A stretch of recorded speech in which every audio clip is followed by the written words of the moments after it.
Veamos pues ahora qué tenemos en este libro del Éxodo, capítulo 12, versículos 21 a 28, es decir, exactamente después de los versículos dedicados a la Pascua. Moisés llamó a todos los ancianos de Israel y les dijo: Id y tomad un cordero por familia e inmolad la Pascua. Tomad un manojo de hisopo, mojadlo en la sangre que hay en la vasija y untad con ella el dintel y las dos jambas, y que ninguno de vosotros salga de la puerta de su casa hasta la mañana siguiente. El Señor pasará hiriendo a los egipcios, pero cuando vea la sangre en el dintel y en las dos jambas, el Señor pasará de largo sobre vuestras puertas y no permitirá al exterminador entrar en vuestras casas para herir. Guardaréis este mandato del Señor como institución perpetua para vosotros y vuestros hijos para siempre. Cuando entréis en la tierra que va a daros el Señor, como os prometió, guardaréis este rito. ¿Qué hizo entonces Moisés? ¿Acaso la sangre de un ser irracional es capaz de salvar a los seres humanos? O sea, a los dotados de razón. ¿Algo inferior puede salvar algo superior? Pues sí, y no porque sea sangre animal, sino porque es figura de la sangre del Señor. En efecto, aquella sangre insensible e inanimada salvó a aquellas personas que tenían alma no porque fuera sangre sin más. O sea, no es un rito cualquiera, sino por haber sido figura de aquella otra sangre, aquí sí redentora, o sea, la del Señor Jesús, como afirma Crisóstomo en las catequesis bautismales. Entonces vemos cómo la verdadera fuente de la redención es la sangre del Señor, no es una sangre cualquiera. Por eso no podemos suponer que si alguien hace un sacrificio de animal y derrama sangre, ya obtiene los resultados esperados. No es por eso. Es en este caso en particular debido a la obra redentora que ha realizado la sangre derramada por el Señor Jesús. Ahora bien, aquí también hay otra figura importante, la del bautismo. En efecto, el que se bautiza queda limpio según la ley y según el Evangelio. Según la ley, vamos a decirlo así, queda limpio porque Moisés indicó rociar la sangre del cordero mediante un manojo de hisopo. Y según el Evangelio, porque los vestidos de Cristo eran blancos como la nieve cuando mostró la gloria de la resurrección una vez derramada su divina sangre, como afirma Ambrosio en los misterios cristianos. O sea, también hay aquí una indicación clara de purificación. Así pues, vemos que aquellos que celebraron la Pascua por vez primera lo hicieron en imagen de sombras, o sea, como prefiguración. Ciertamente, el hisopo es suave y humilde, pero nada hay más fuerte y penetrante que sus raíces, lo cual manifiesta que estando arraigados y cimentados profunda y fuertemente en la caridad, es como seremos capaces de comprender con todos los santos cuál es la anchura, la longitud, la suave altura y la humilde profundidad de todo, es decir, la cruz del Señor. Entonces, solo en base a estar verdaderamente arraigados en la caridad, o sea, en las entrañas del Señor, es que podremos descubrir la anchura, permítame,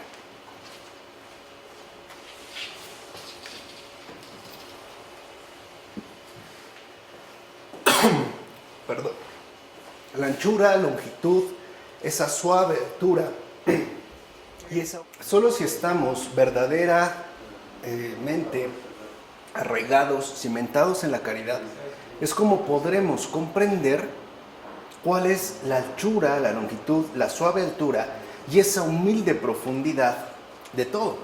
Porque todo está configurado a partir precisamente de la cruz del Señor. Entonces, la cruz del Señor es la medida de todas las cosas, absolutamente de todas. Solo a partir de la cruz del Señor es que se comprende la anchura, la longitud, esa suave altura que posee y también esa humilde profundidad de absolutamente todo lo existente. Por eso no es casual que se elija el hisopo, que puede parecer una planta ciertamente sencilla, incluso suave al tacto, pero cuyas raíces son extremadamente penetrantes, o sea, son profundas y muy fuertes, que es también a lo que a nosotros se nos invita a realizar. Cierra pues la mansión de tu pecho y séllala con la sangre redentora del Señor. Es decir, protégete a menudo con el signo de la cruz, marcándolo en tu frente y en tu pecho. Vean otra vez cómo insisten los padres de la iglesia en el persignarnos constantemente la frente, el pecho, hacer pues la señal de la cruz sobre nosotros a manera de una protección invencible. Así el exterminador de Egipto no encontrará el modo de ingresar a ti. Haz por tanto lo que te digo y cuida tu alma, como afirma Jerónimo en las cartas. Entonces, persignarse es un signo claro de cuidado del alma. Esto impide que el demonio, que es el exterminador de Egipto, nos pueda dañar o causar algún tipo de malestar, sobre todo en el alma. Recuerden que estamos hablando aquí a niveles espirituales. Entonces es muy importante que nosotros no perdamos de vista esta sana costumbre y que con ello estemos nosotros plenamente conscientes de lo que realizamos en relación a tener plenamente establecido al Señor en el propio corazón. En consecuencia, nunca olvides que la cruz del Señor es nuestra victoria y su patíbulo nuestro triunfo. Tomemos pues gozosos esta señal en nuestros hombros y levantémosla siempre como lo que es, o sea, estandarte de victoria. Esa es la cruz. O sea que cuando nosotros nos signamos con la señal de la cruz, estamos también portando el estandarte de victoria que Él nos ha ofrecido y por ende también reafirmando de manera constante la derrota definitiva del demonio. Esto también es algo fundamental. Es más, llevemos semejante estandarte de victoria real en nuestras frentes. Cuando el diablo ve esta señal en las jambas de nuestras puertas, tiembla y rechina los dientes. Mira, esos demonios que no tienen miedo a los templos espléndidos, tienen demasiado miedo a la cruz. Y los que desdeñan los cetros regios, la púrpura y los banquetes de los emperadores, se espantan sobremanera ante el luto y los ayunos cristianos, como afirma Máximo de Turín en el sermón. O sea que también ya se nos han dado indicaciones claras para poder seguir en el camino de manera correcta y protegida. Ahora bien, ¿qué otro puede ser el exterminador del que se habla en Éxodo, sino el que es causa del exterminio o perdición de quienes le obedecen y por ende no combaten y por eso no resisten su maldad, como afirma Orígenes en Contracelso? Esto es muy importante por lo siguiente. Generalmente pensamos o suponemos que es Dios mismo quien ha matado a los primogénitos.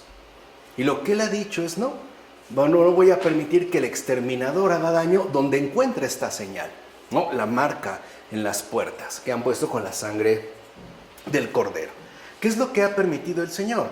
Pues que el exterminador, es decir, a quien ellos sirven, realice verdaderamente las obras que le corresponden y que son obras de muerte, para que ahora sí quede al descubierto a quién adoran, a quién, en pocas palabras, están sirviendo, a quién pues están obedeciendo. Ese es al que están apegados. Y esto también, en el caso del pueblo de Israel, es para que comprenda de qué los está liberando. O sea, no solo los está liberando de una mera esclavitud social, que de por sí ya es bastante lamentable, sino sobre todo de una esclavitud mortal, una esclavitud de muerte, donde el que reina es el exterminador y por ende el causante de toda perdición, de todo exterminio, de todo sufrimiento, de todo dolor, etcétera, etcétera, etcétera. Así pues, se nos ha conferido el signo de la cruz del Señor como escudo, arma y trofeo contra el diablo. Vean qué importante es la señal de la cruz. Es escudo, es arma y también es trofeo contra el diablo. Por eso es tan importante. De hecho, la cruz del Señor, por ejemplo, en la frente y en el pecho, es sello inquebrantable para que no nos toque el exterminador que menciona la Escritura en Éxodo. O sea, bastaría con una señal de la cruz en la frente, en el pecho, para que el demonio no nos pueda ni tocar. En primer lugar, porque es un escudo, pero también es un arma y es un trofeo, donde se exalta la victoria del Señor y por ende se patentiza la derrota del exterminador. Bueno, esto como afirma Juan Damasceno en la exposición de la fe. Versículos 29 a 30 del capítulo 12. Sucedió en efecto que a medianoche el Señor hirió a todos los primogénitos en el país de Egipto, desde el primogénito del faraón que se sienta en su trono, hasta el primogénito del cautivo que está en prisión, y también a todo primogénito animal. El faraón se levantó de noche junto con todos sus servidores y todos los egipcios, y hubo un gran clamor en Egipto porque no había casa donde no hubiera un muerto. Traten de imaginar esa escena. Eso es lo que trae consigo el exterminador. Y hay que estar protegidos contra él. Ya sabemos con qué. Finalmente, queda claro lo siguiente. La no obediencia a Dios trae como resultado la muerte. Ese es el resultado ya. Conste que al faraón se le insistió varias veces para que obedeciera al Señor. No quiso, decidió obedecer, en este caso su propia voluntad, y por ende al exterminador, y ahí están los resultados. Cuando uno sigue al diablo, uno acaba en muerte, en dolor, en sufrimiento, y a veces no es la propia, ni siquiera, es la de los allegados. Esta es la fosa enorme donde ha ido a parar todo el pueblo egipcio. Por eso no había casa donde no hubiera un muerto. Imagínense ese dolor, además siendo el primogénito, y un dolor prácticamente igualitario.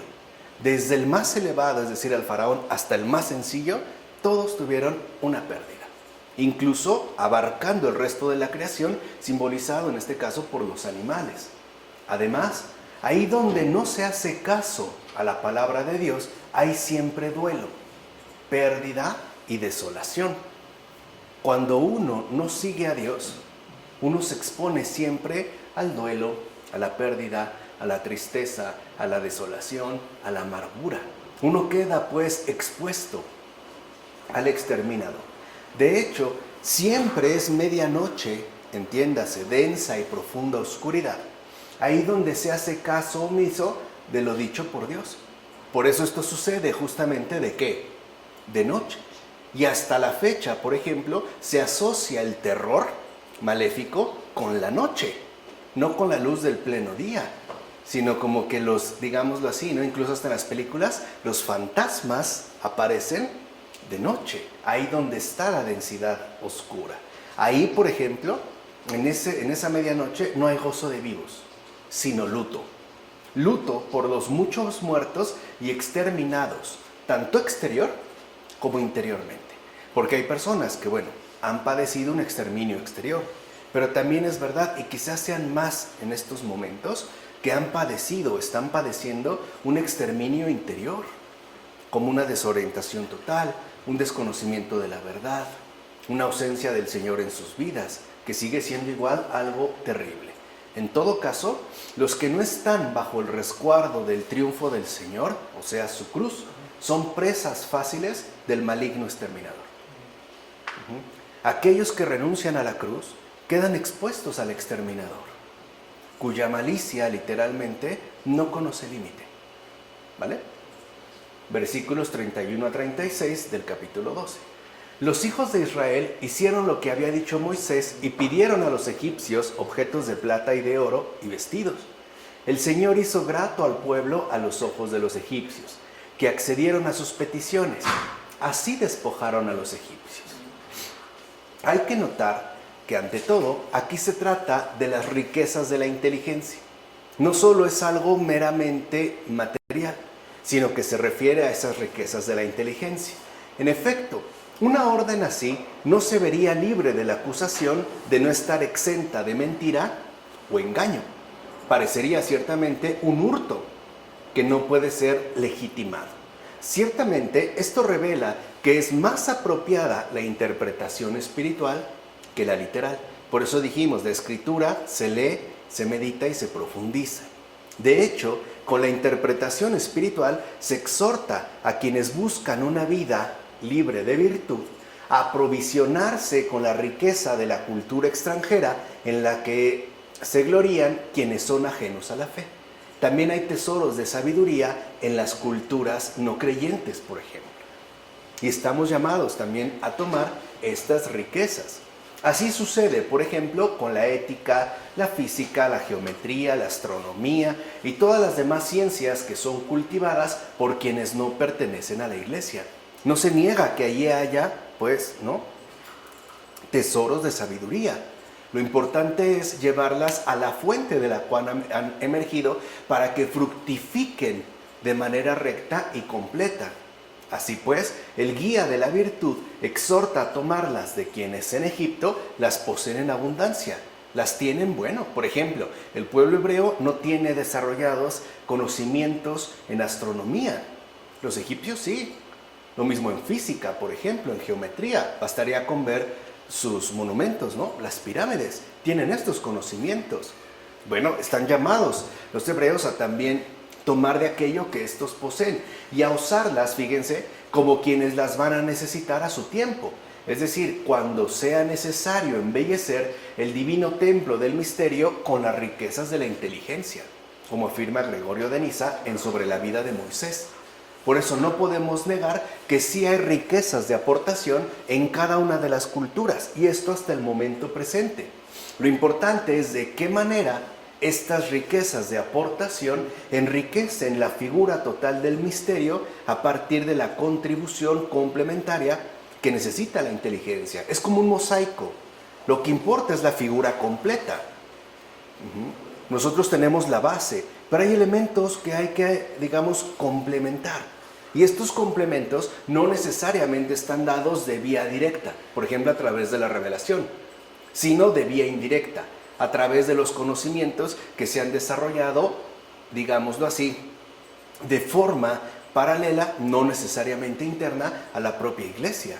Y no es dañino. Lo importante es de qué manera se logra embellecer y complementar el misterio. Por eso no podemos despreciar a ninguna cultura. Toda cultura tiene algo que decirnos, algo que aportarnos, y nosotros también, de tal manera que se vaya, ¿no?, conjugando el misterio. En todo caso, así como los egipcios no solo tenían ídolos y cargas pesadísimas de las cuales huían, sino también vasos y alhajas de oro y plata y vestidos que el pueblo escogido al salir de Egipto se llevó consigo para hacer mejor uso de ello, y no por propia iniciativa, sino por mandato de Dios. Ellos entonces se llevaron aquello que los egipcios de hecho usaban mal. Así también todas las ciencias de los gentiles no solo contienen fábulas fingidas y supersticiosas y pesadas cargas de ejercicios inútiles, lo hay, pero no es solo lo que hay que debemos rechazar y detestar, esto sí, sino también algo de oro y plata que debemos recoger para darle su verdadero valor y utilidad, como afirma Agustín en Sobre la doctrina cristiana, y además está hablando con pleno conocimiento de causa. Porque Agustín, por ejemplo, retoma algo de oro y plata, por ejemplo, de un Platón. Esto es indiscutible, pero mucho de Platón también lo rechaza. Incluso en sus retractaciones podemos ver cómo él se corrige a lo mejor de una especie de admiración desproporcionada en relación a Platón, pero no por ello renuncia completamente a Platón. También Platón algo ha dicho, aunque sea poco, aunque sea un vaso de oro y plata tiene, pero es plata y oro. Y esto también hay que destacarlo, porque forma parte de la arquitectónica belleza de la verdad en su conjunto. ¿Se entiende? Por eso no podemos nosotros rechazar el ejercicio continuo de la inteligencia. Por eso a veces también la referencia, lo hemos intentado mostrar aquí, a autores creyentes, sobre todo porque son desconocidos, sumamente valiosos, pero también quizá no creyentes. Acuérdense el curso sobre Nietzsche. Algo tiene que decir y algo también tiene que aportar. También hay oro y plata. Algunos las tienen en mayor o menor abundancia, pero lo hay. No podemos nosotros detestarlo, sino hacer el adecuado uso de ello. En base, aquí sí, a la luz que viene de lo alto. Versículos 37 a 42 de este capítulo 12. Los hijos de Israel salieron de Ramsés hacia Sucot, unos 600,000 hombres de a pie, sin contar los niños. Serán bastantes. Mira, José vino él solo a Egipto, y poco después salen de Egipto 600,000 personas. Fíjate, empezó uno. ¿De qué manera se multiplicó?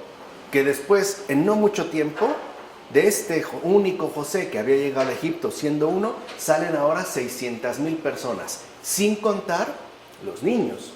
¿Qué hay más maravilloso que esto?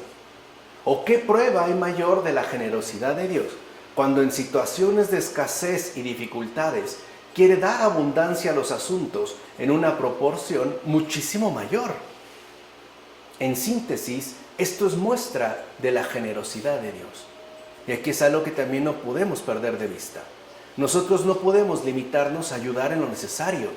Tenemos que ayudar generosamente, no solo dando lo necesario. Por ejemplo, no solo dando pan a una persona, pues también leche y azúcar y quizá un chocolate y una gelatina. Siempre la generosidad es lo que debe acompañar nuestros gestos de servicio, porque esto es parte del obrar mismo de Dios, como afirma Gregorio Nazanceno en el discurso sobre lo más importante. Versículos 43 a 51 del capítulo 12. El Señor dijo a Moisés y a Aarón: esta es la ley de la Pascua.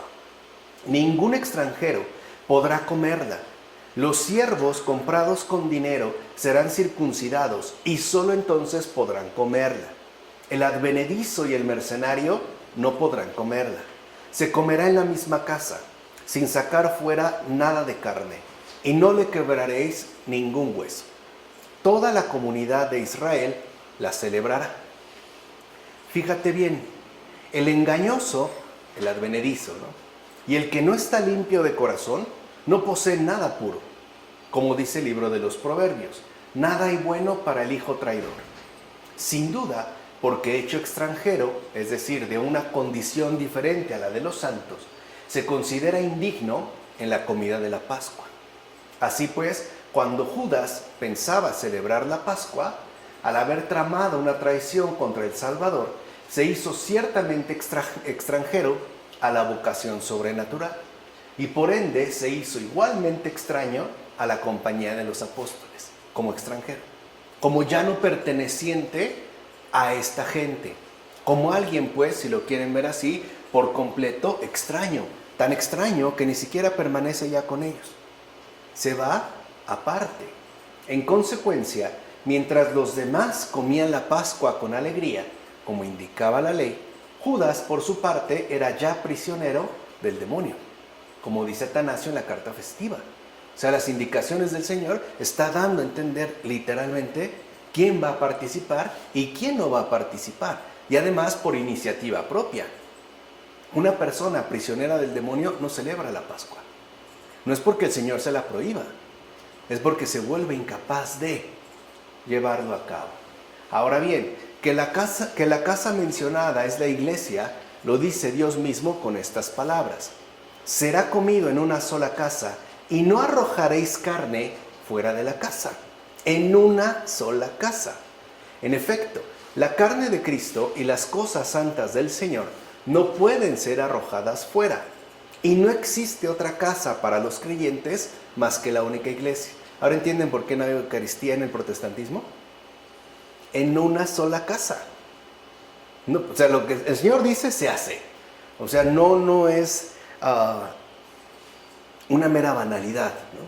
Esta casa, esta morada de los que tienen una sola alma, es justo la que señala y anuncia el Espíritu Santo en los Salmos cuando dice: Dios que hace habitar a quienes tienen una sola alma en una misma casa, como afirma el Salmo 868.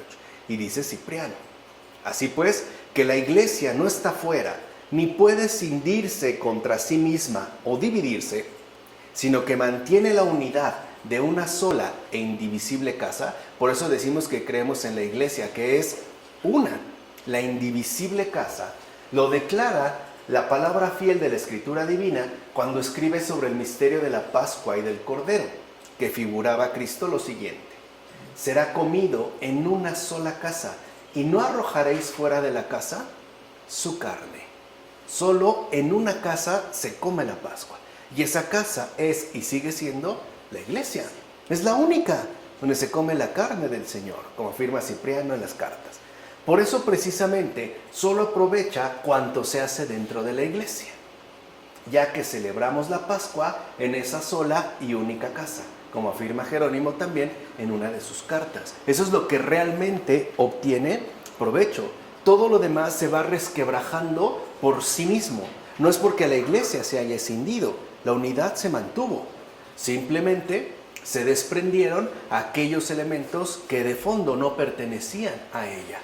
No, esto lo explicó muy bien Ratzinger cuando en una ocasión le dijeron que, siendo papa, que era preocupante ver cómo las parroquias se quedaban vacías y mucha gente se estaba yendo a otros lados.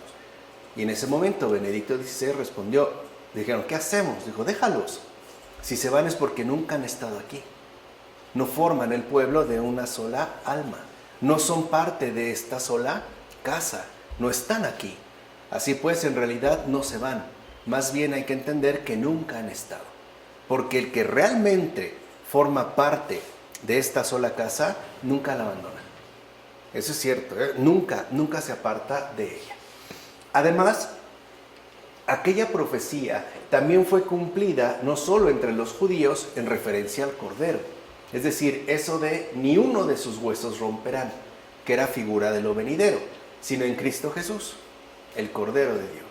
En efecto, el Cordero de la Pascua judía era el anticipo de la Pascua total y definitiva.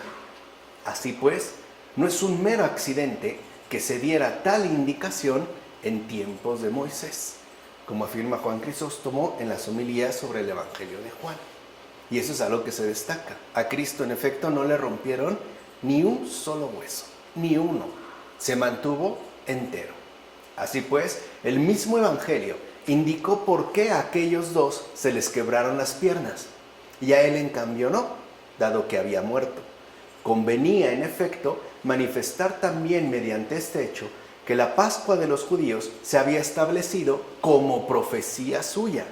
Estaba pues mandado aquello que en el Cordero Redentor habría de suceder. Y de hecho, sucedió, como afirma Agustín en el Sermón. Capítulo 13, versículos 1 a 16. El Señor habló a Moisés diciendo, conságrame todo primogénito de los hijos de Israel. ¿Se dan cuenta cómo el Señor está siendo como muy detallista? Va como paso a paso, dando las indicaciones esenciales. Todo lo que abre el seno materno, tanto de hombres como de animales, será para mí. Moisés dijo al pueblo, acordaos de este día en que salisteis de Egipto, de la casa de la esclavitud, pues el Señor os ha sacado de allí con mano fuerte. No comeréis pan fermentado. Salís hoy mismo en el mes de Abib, cuando el Señor ya haya introducido en la tierra de los cananeos, de los hititas, de los jebeos y de los jebuseos, la que había jurado a tus padres que te entregaría, tierra que emana leche y miel, celebrarás este rito en este mes. Durante 7 días comerás panes ácimos, y el día 7º será fiesta en honor del Señor. El primer nacido del asno lo rescatarás con un cordero. Si no lo rescatas, lo desnucarás.